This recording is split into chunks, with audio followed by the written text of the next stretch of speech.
Well, welcome to our virtual graduate school application workshop. My name is Misha Brangers. I'm the Assistant Director of Online Student Experience here with the UK Online team. And we are certainly happy to be joined today with our partner and colleague, Suzanne McGinnis, who oversees graduate school admissions here at UK.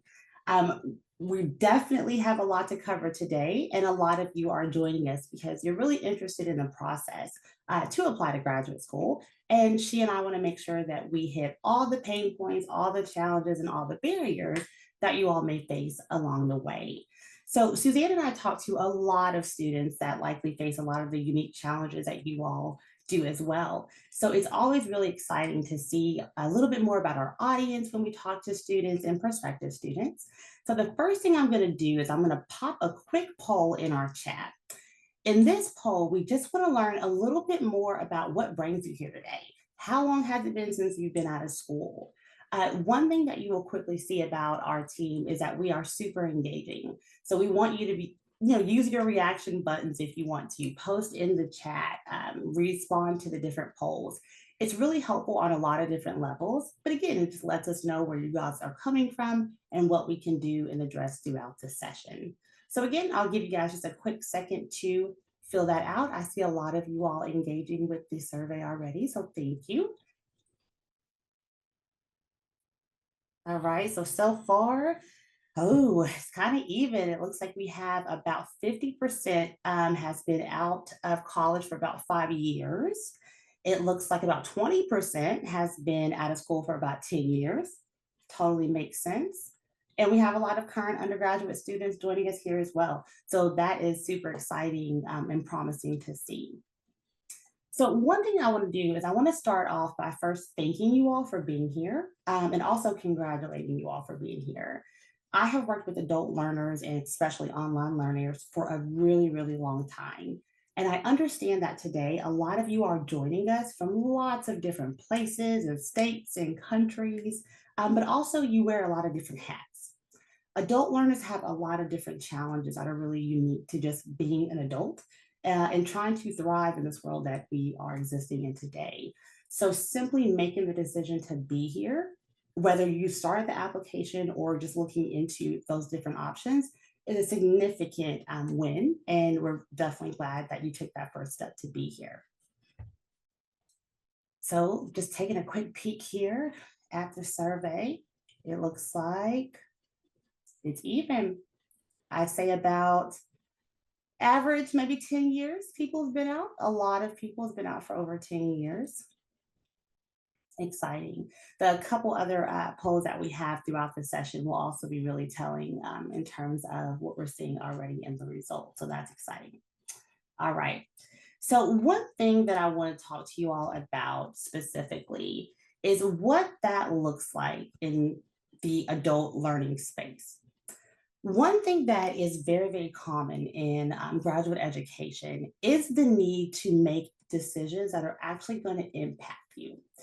We see a huge shift in not just the dynamic of higher education overall, but the types of students that we're seeing coming in the doors. In the graduate space, online especially, a lot of them are first time students, a lot or graduate students, a lot of them are first generation, a lot of them are underrepresented minorities as well. So, because of that, again, you all wear a lot of hats and you do a lot of different things.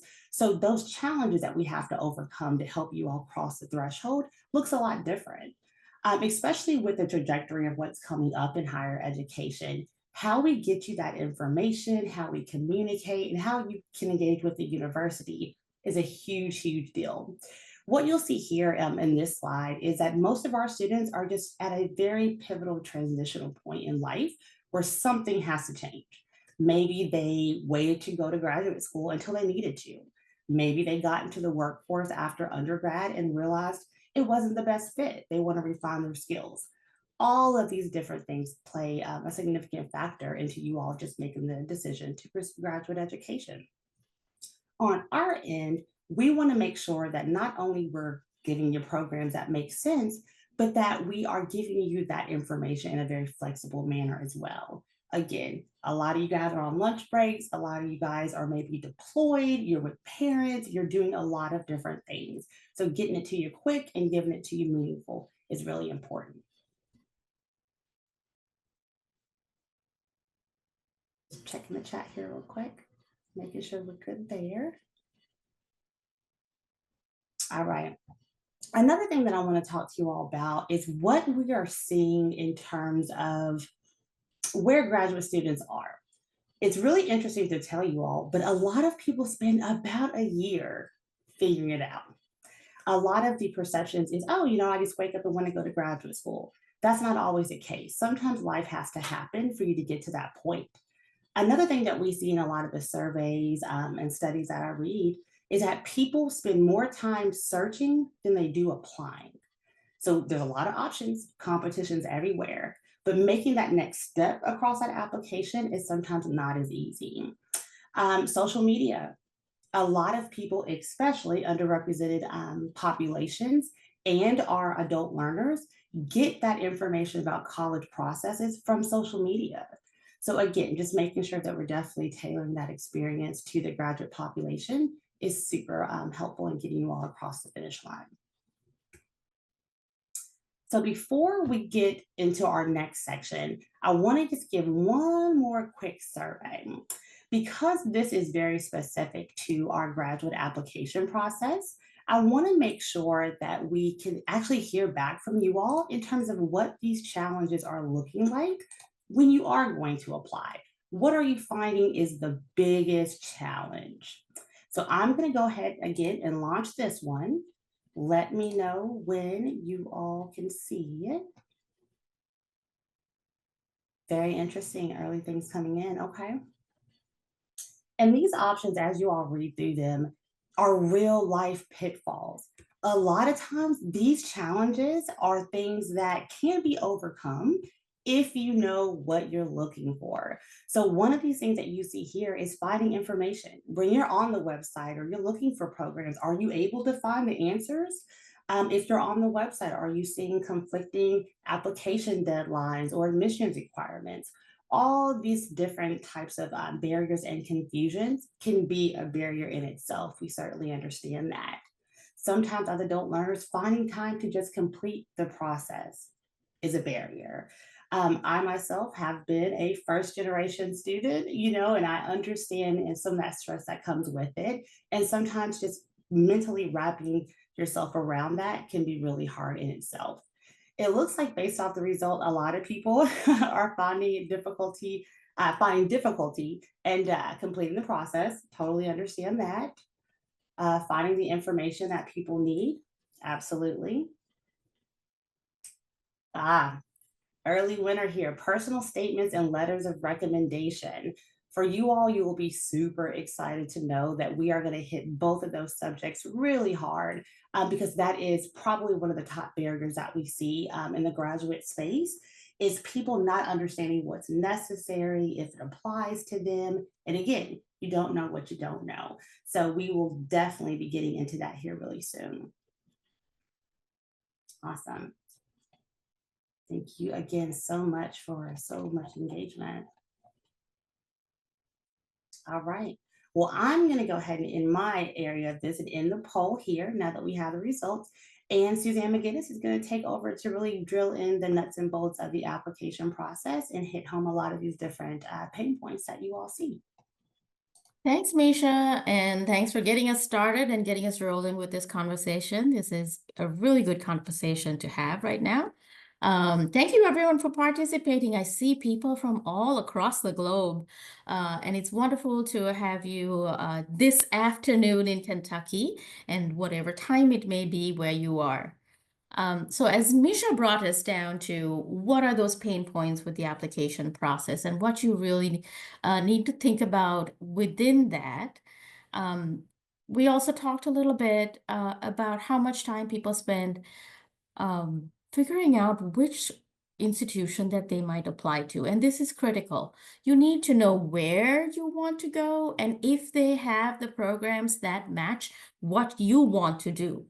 So for example, the University of Kentucky is located in Kentucky, which is a Midwestern state, which means that we are not close to the ocean.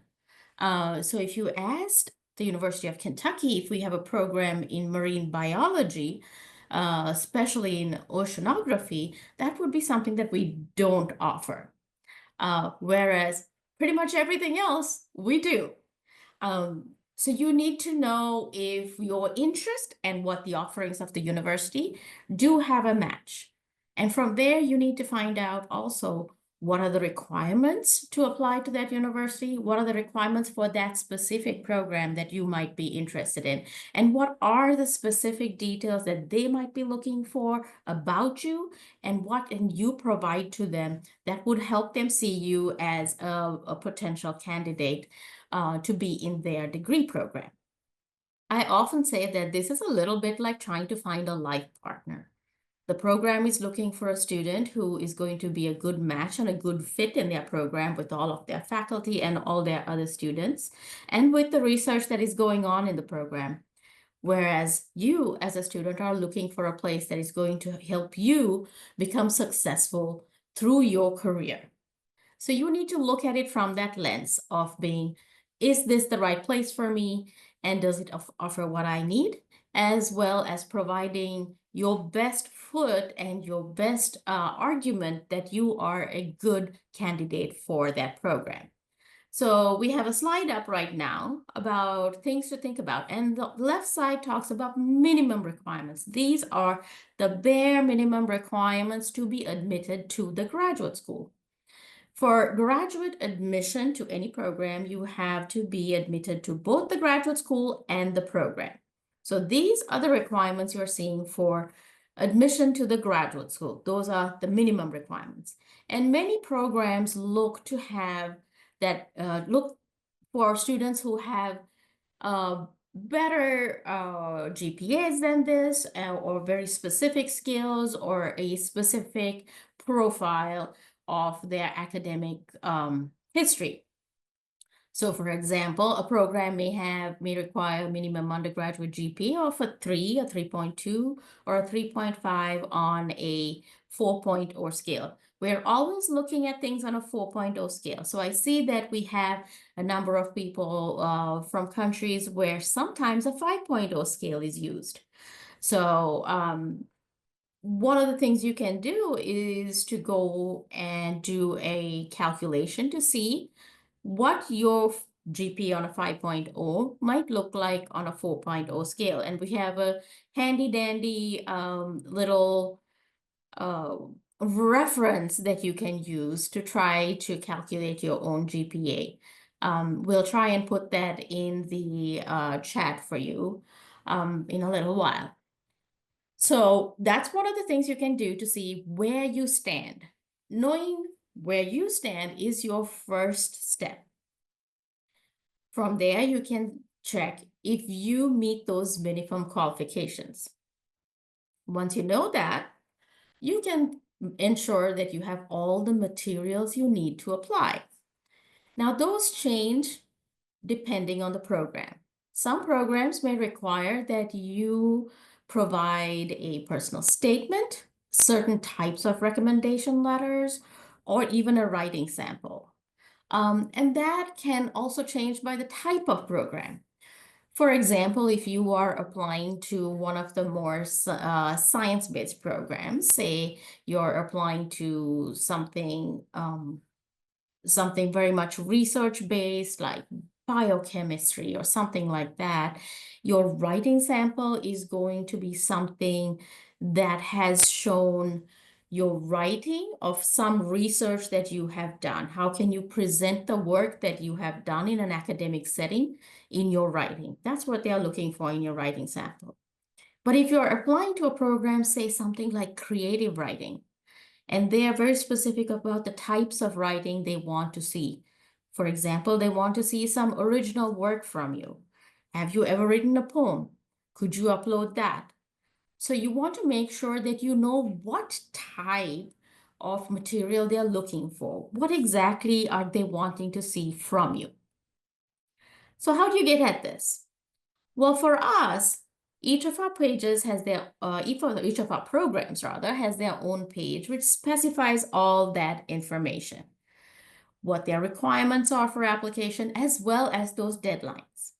The graduate school has a overall deadline, that's the last deadline, but many programs have much, much earlier deadlines. And that earlier deadline is the one that you have to submit your application by.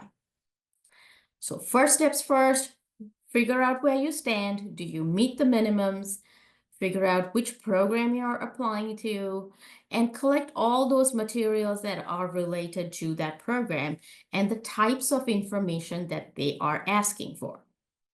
At that point, go on our website and go to our application portal and open up an account. Save your password, write it somewhere, don't forget, and get all those materials together. Misha, we can go to the next one.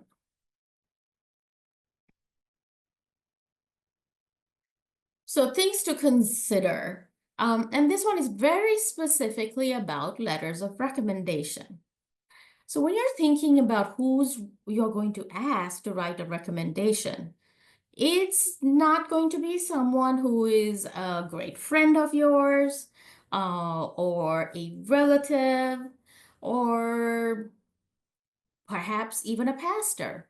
You are going to want to look at asking people who can attest to your ability as a student and as a researcher, or even as a worker, all depending on the type of program that you might be applying to. And the types of recommendation letters that a program is looking to see from you are also usually specified. If it's not, they are asking for an academic recommendation.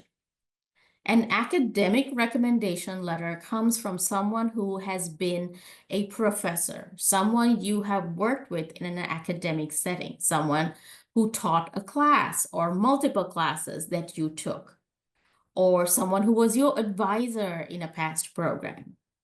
Now, I know that when we did our little survey number 1, we have a number of people who have been out in the workforce for 5, maybe more years. So they may have lost touch with those academic contacts that they may have had in the past. So what do you do at that point? Are there people that you work with that could attest to your work ethic and how you are and how your persistence in trying to achieve different goals might be? Those are the things that people looking at recommendation letters from an admission standpoint are looking to see. So make sure that those are the appropriate people to ask for a recommendation from. The second thing is, let them know. Communicate with them and ask them if it's okay if they are listed as a recommendation provider for you. Don't blindside them. Don't send them something without letting them know that you are adding them or without their permission. We sometimes see students do this, and then the recommenders will contact us and say, nope, I'm not giving this person a recommendation. And that's a very awkward place to be in for you as an applicant. You don't want to be there. So you want to make sure that you are communicating with those potential recommendation providers, that you have a good relationship with them. And essentially, you should know them well enough, and they should know you well enough that you can predict exactly what they're going to write in that letter.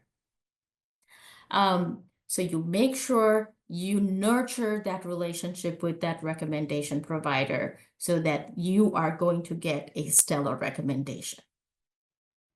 So parts of this to keep in mind are that you have to do this in advance. Now, you remember that early deadline we just talked about? You want to make sure that not just your application, but those recommendations are all received by the graduate school by that deadline. Your application cannot be reviewed until all the pieces of your application are received, including recommendation letters. So don't wait till the last minute. Don't wait till the deadline. Give your recommendation letters providers enough time to provide a good recommendation. if you give it at the last minute, that might not be a great recommendation if you hurry someone. So when in our application, you enter a recommendation provider's name, we contact them directly and they provide that recommendation online to us directly. And that's the only way we accept recommendation letters. That is attached directly to your application and it goes directly to the program that you have applied to for review. Once the program receives all of those applications, they review them and they make their decisions on which students that they might be admitting. We often get questions about, well, I want to get funded, but I haven't applied yet, but I want to know that I'm getting funded. Well, funding decisions are always made after admissions decisions. So unless you apply, there is no way that a student can be or an applicant be assessed whether they are going to be funded or not. So the first step is to complete that application process absolutely, completely, and in time. Now, before we go to our next slide, we have one last little, one last poll. And I think I can launch it. Let's see. You should be able to see that poll now. So think about why grad school. We have a variety of reasons where we might want to go back to grad school. For some of us, it's, I'm done with undergrad, I know this is the next step. But for perhaps some of us, well, I want a change in my career, or I want to do something differently, or I know if I gain this skill, I'll be able to maybe get a pay raise or do something slightly different. So, or I just want to gain knowledge in a specific area. So there are very different reasons why people go to grad school. So let's take a look at what you, our participants, are telling us. And we are seeing a lot of different things that are important to you. And they're wonderful because we're seeing career advancement as the top choice from most of you. Thank you for keeping your responses coming in. We appreciate it. And we will share the responses at the end for sure. Passion for learning, I love that. Without passion for learning, it's very difficult to get through something when you're also maybe a working adult, as some of you may be, and trying to balance that. Personal growth, and then gaining specialized skills. This is what I was mentioning, because sometimes you say, okay, there's a certificate program. It's not a graduate degree, but a certificate program. And if I do this particular thing, I will be able to gain this particular skill. And that will actually help me in my other objectives, such as career advancement or even changing professions. So these responses are quite wonderful. We'll keep them going for a little bit longer. But the top two candidates for why are to gain specialized skills and career advancement. Thank you for that. All right, Misha, can we go to the next one, please? Yeah, before we progress, I wanted to add one thing to what you said earlier that I think is super important in the conversation. A lot of times, people in general, they don't want to be defined by a drop-down box on a digital format. So when you're looking for people to be recommenders, for such a pivotal decision in your life, make sure that these people not only know you, but can attest to who you are as a person, because that matters. And with the letters of recommendation within the admissions process, it gives the program an opportunity to see you outside of a box checked or a drop down box.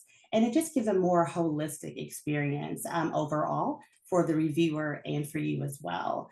So definitely keep in mind that excitement and passion are super contagious. And if you don't tell these people that are writing letters on your behalf that you're even doing the program, as Suzanne said, it can be super awkward. So the more information they know about you and your passion and why you're doing it, and even what you're doing, the easier it is for them to tailor their letters to really speak to you in the most impactful and effective way. So Okay. There we go. Thank you, Misha. And that brings us to another piece. This is what a piece of the application that I think a lot of students struggle with to get that out there. What do I put down on this personal statement? What really should I put? I really have no idea.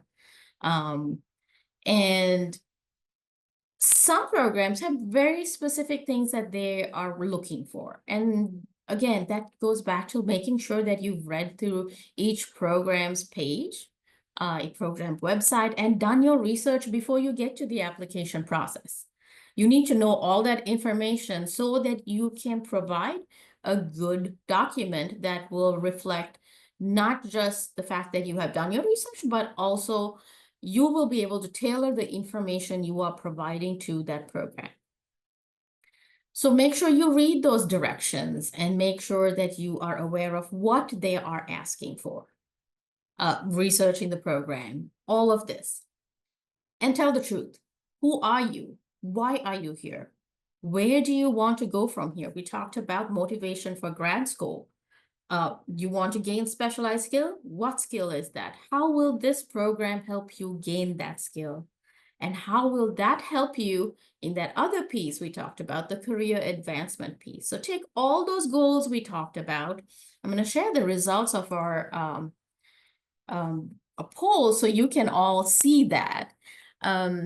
And think about how do you turn these things, these goals that we have, into a personal statement that you can provide to a program. What you're trying to tell them is, yes, I am a great candidate. Yes, I am going to complete this program. Yes, I am going to be successful and I am going to accomplish all those goals I have set for myself. And this program is going to be the tool to get to all those things that I want to do. So that is what you are trying to express in your personal statement. You don't have to be flowery. You just have to be real. You just have to be genuine. Be yourself and tell your story. It tells us a lot about who you are. One of the other things you can do in your personal statement is to deal with any issues you might have, say, on your transcript. Say, for example, when you were a freshman, when your first year, well, and this happens to a lot of our students, freshman year is a fun year and we have a lot of fun. And we had a lot of fun that year. And that shows on our transcript. Or maybe in a semester you struggled quite a bit. You had other things going on and you struggled. Well, your personal statement is also that place where you can explain yourself. Yes, freshman year was, well, it was fun. But I pulled myself together. I got my grades up. You want to show that you have grown since then. And how do you express that? And if you have had struggles, how do you explain that? That is the personal statement. Part of it is giving you the opportunity to explain anything like that that you may have in the past. If you are still an undergrad, I will give you one piece of information and one piece of advice, rather. Many of you, depending on what university you are, have the option for a repeat option, or maybe multiple. And if you're an undergrad whose GPA is not quite meeting those minimums for grad school, consider a repeat option so that you can get your grades up. You will thank yourself in the long run, because once your degree is awarded, that's not something that you can change. So you want to do it while you're in that program. So a repeat option will save you quite a bit in the long run. Use it. All right. And then finally reflect on, what experiences have brought you to this point. Again, getting back to why you are looking at graduate school and what you want to do with it. And those are the things that make up a good personal statement. It's really showing who you are, why you are applying, why this program, how this program is going to help you, and what you intend to do with the skills you gain through this program.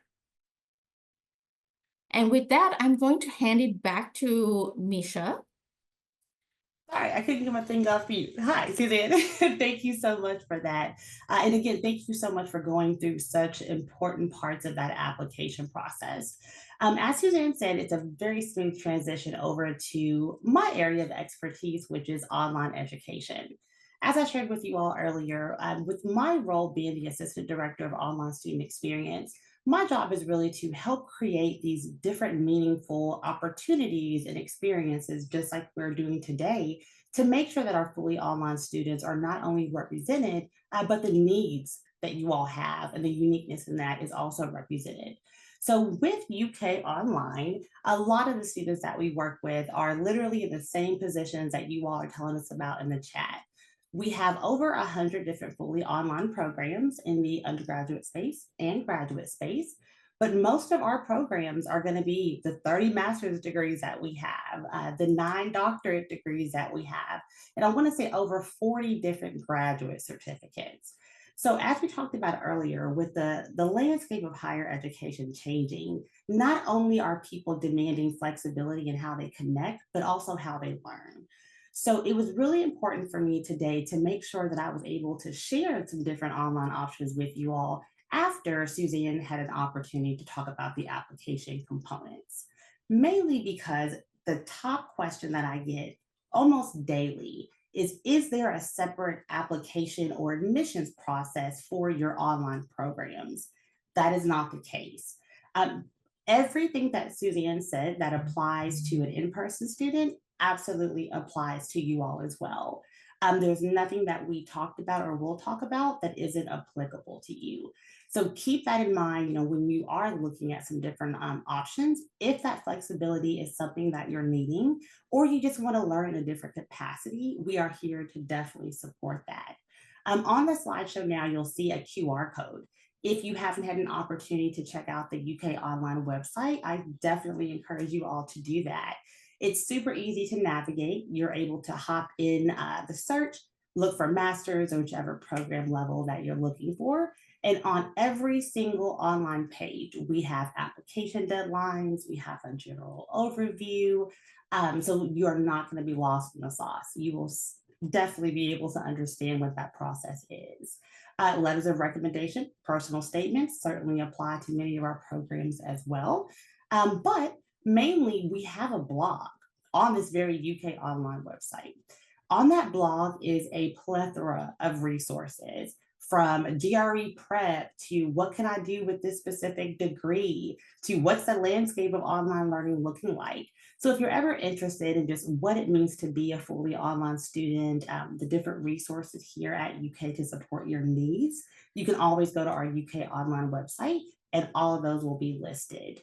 If you happen to see a need that needs to be filled or some information that you would like to see that you don't, feel free to reach out anytime and we're happy to get that out there for you all. Let's see, I'm scanning the chat just to make sure.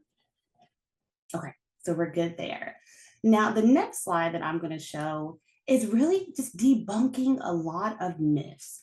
Again, I've been in higher education for a really long time. With specifically online education.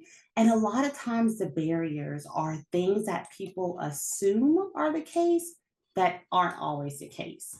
We'll start with the tuition. I see a lot of you all are joining us from in-state and out-of-state, which is super important. But what you'll see here is that if you are a student enrolled in a fully online program, and I'll kind of circle back to what that means here in a second, but your tuition is going to be no different from someone that is physically here in seat in Lexington. So if you're enrolled in a fully online program, you're still going to get the resident tuition rate. When I tell students that, they are shocked, but they are super excited because that's very rare. So definitely something to keep in mind. Another thing that I feel when I was in grad school, I wish we definitely had, was a tuition cap. Another common question we get is, what is a tuition cap? What does that even mean? A tuition cap means if you are a full-time student, that means enrolled 9 credits or more, keep that in mind, then after that amount, you're good. You're not paying for any additional classes that you may take after that full-time cap. Again, it's a huge incentive because as we know, 2 things are true about grad school: money, it takes money, and it takes time. So anywhere that you can catch a break, especially in today's world, I encourage you to take advantage of that. But also, the advisor in me says you don't want to overload yourself. So, yes, a tuition cap is great, but we do not want you to be unsuccessful in your pursuit of that. So, please don't read that and say, hey, I'm going to take 18 hours. Well, maybe not, but just keep in mind that anything over that 9 is capped. So, that's good. The second most common question that we get, Lilith and I especially, is what are the funding opportunities available to me? And do they still apply in the online space? I think that's another myth that has kind of grew over time, that online programs don't qualify for aid. Certainly not the case. Unless the requirements of that scholarship or funding opportunity say that it's very specific to our in-person modality, they apply. My best recommendation would be, if you have a question about that, of course, get with financial aid, get with the program and ask. But anything that you can see on external websites that doesn't specify that you don't qualify, absolutely pursue, because any funding opportunity that you can get is helpful. The next thing that I want to go into, especially for our out-of-state students or students pursuing a licensure program, is knowing what that process looks. I do want to give a little shout out to my UK Online team. They are a recent award winners of this phenomenal database that they created to help and support students that are out of state or international. So if you are, for instance, I see the emojis, that's cute. If, for instance, you all are pursuing a licensure program outside of the state of Kentucky, regardless of what it is, certainly go to our UK Online website and check out the distance learning licensure program, or dashboard, I'm sorry. That dashboard is going to allow you to put in the dropdown what program you're looking into, in addition to what state that you're actually going to be learning from, to let you know, one, is the University of Kentucky authorized to offer that online program in your state? And if it's a licensure program, what those requirements are.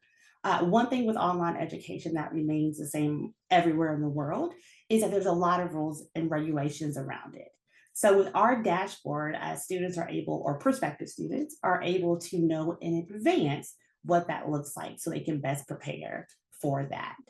Same thing goes for our global students. Rules and regulations globally are very different depending on where you're living as well. So if you see a program fully online here through UK that you're interested in taking, do your research, approach graduate school program exploration the same way you would graduate school. Dig into it, question, ask, a zillion questions if you have to, because your future is really that important. So again, just make sure that you are leveraging all the different university platforms and things that we have online to help you be successful. Access to resources, absolutely. On our UK Online website, you'll be able to see different things like academic coaching. That's huge. Just because you're online doesn't mean that your problems are any less important. So all these different resources are here to support you in person and also online. And if you ever have any questions, reach out to our team. We're happy to help. And the last thing is what Suzanne said. Same application deadline, same application process. If the application deadline is July 1st for in-person, it's July 1st for you as well. There's literally no distinction in that process. So if at all that was ever a barrier, or there was confusion or conflicting information, you're hearing it firsthand from the people that work with it every day. Follow what you see on the website and know that it is no different. So I just want to make sure we don't have any questions in the chat. Suzanne, did you have anything that you wanted to add before we move away? Let me try to have a quick poll that I'm going to launch real quick. I just want to get a gauge of, there we go.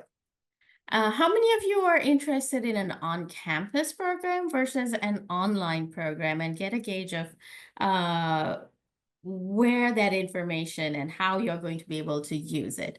So as you've learned, there is no difference in the requirements or the deadlines or anything like that, or how applications are reviewed between these parts. And we provide all of the support systems services for both our on-campus students and our online students.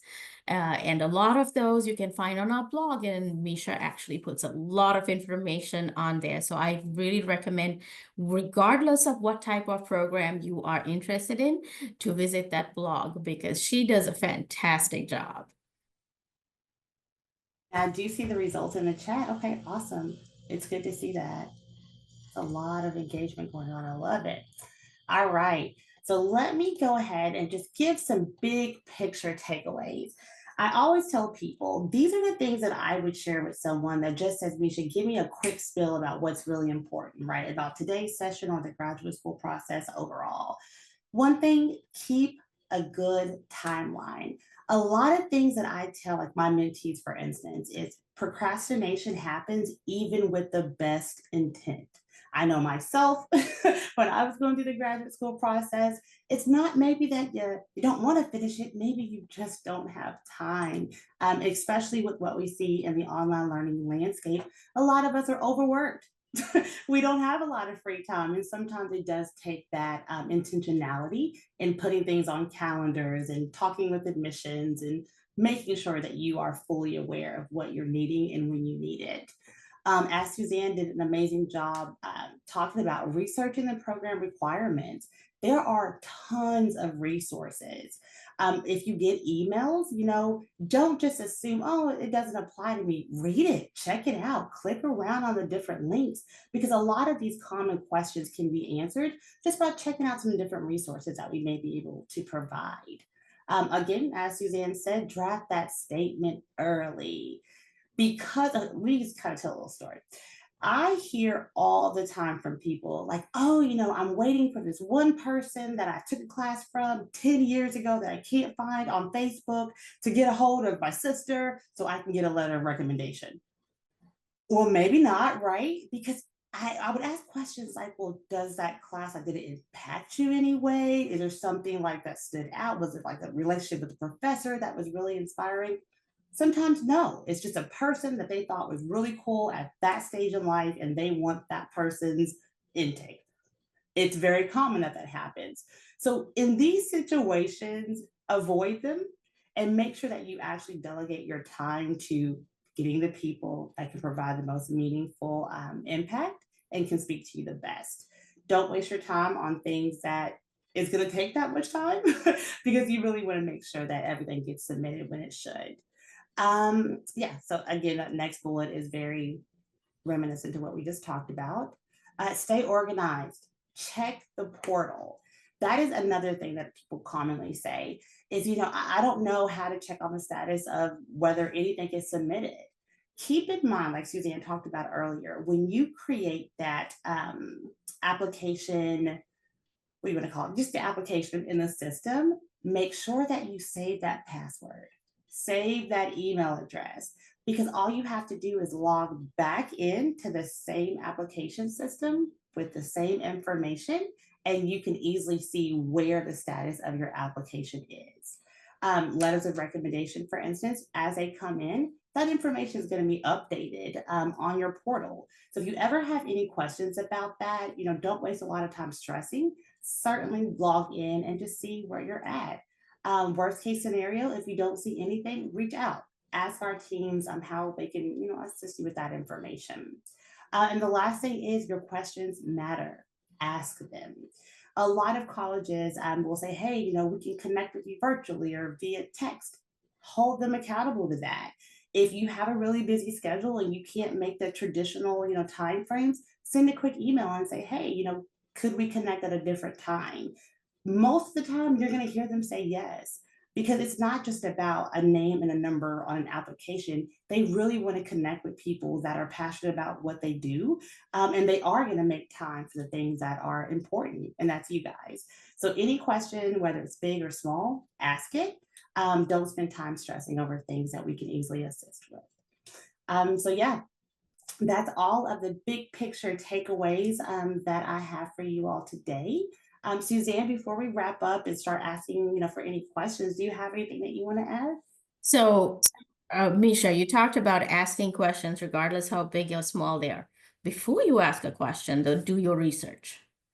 Yes. It's very likely that it is right in front of you.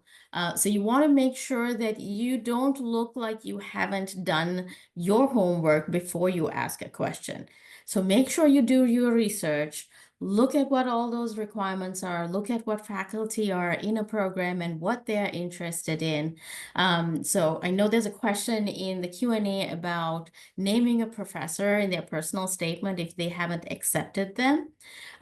The other thing about, for those of you who are potentially looking at research-based programs where you need to be networking and connecting with faculty, is you want to actually be developing an actual meaningful connection with that faculty. Shouldn't be just a hello, I want to work for you, but you need to, just like in that personal statement, give them a justification as to why they might want to work with you, and then translate that into your personal statement. So those two things go hand in hand. So I would leave that to make sure that you are making meaningful connections and doing your research before you ask those questions. Yeah, so absolutely agree with what you said. Guys, I also went ahead and added another quick little slide here for you all to see. It just kind of brings together all the different resources that we talked about throughout the different event. Again, you all can always go to the website or the graduate school website to get this information as well. But if you want to take a quick snapshot or anything, I wanted to make sure that you all had that. I'm looking in the chat now to see, it looks like a lot of questions have been answered by our student journey specialists and our admissions team. So guys, thank you so much for keeping up with that. Application waivers. Okay, so here's the thing, and I appreciate the question. The graduate school does not have a blanket application waiver. That is not to say that one doesn't exist.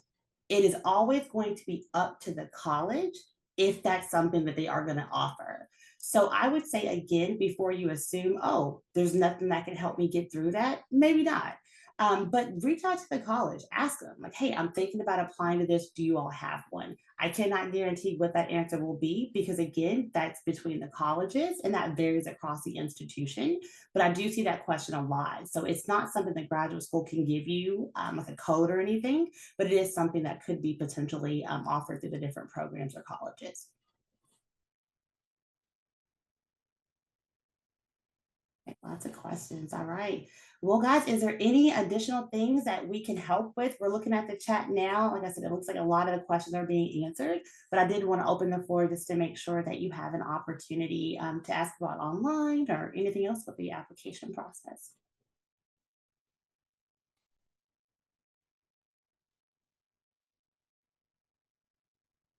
Okay, there's one about like this admissions decisions. Okay, so with that, it also varies. If you are ever wondering when that timeline would be, reach out to the program and ask them. That's not something that we have a universal answer for because people are admitted at different times and applications are also reviewed at different times. So if you check the portal and you don't see any updates, certainly reach out to the program and ask when a admissions decision can be expected. And they'll be the ones that can give you more of a narrow timeline than the graduate school or the online team could. So on that, Misha, let me say a little bit about what our process is like. So once you submit your application, that goes to the program for review. Now, keep in mind that all of your recommendations have to be submitted before a program can review your application. So you want to make sure you do that very, very early and give your recommenders enough time to submit those recommendations and let them know what that deadline is too. Once the program makes their decision, they communicate that to us, which is at the point at which we do a full evaluation of your credentials. I noticed that a number of you are international students or potential international students. And what that means is that we do a full evaluation of your credentials. You don't have to get a WES or ECE evaluation. If you do get one, please send us the official evaluation directly from WES or ECE. We do not accept a self-reported evaluation from any of those from a student. So it has to be the official. Once we do that full evaluation is when we will be able to say if a student is eligible to be admitted to the graduate school. And once we know that is when you get that wonderful letter that says, congratulations, you've been admitted to the University of Kentucky Graduate School for program X in this. So to do so, the biggest thing is making sure that you're keeping those timelines, doing things early, and giving those people that you are relying on enough time to provide the information that you need to make you successful. Well, guys, we appreciate you joining us. We hope that we will definitely have a chance to connect with some of you all in the future. We hope that we've answered most, if not all, of your questions. I don't think that I've been in a webinar this engaging in a really long time. So it just really makes my heart happy to see that you all have meaningful questions. And I'm certain that you all are going to go on to do amazing things. So I'll leave you with this. Always believe in yourself, even when they think that you can't, you can. And we hope that you will join us here at the University of Kentucky soon. Have an awesome week, everyone.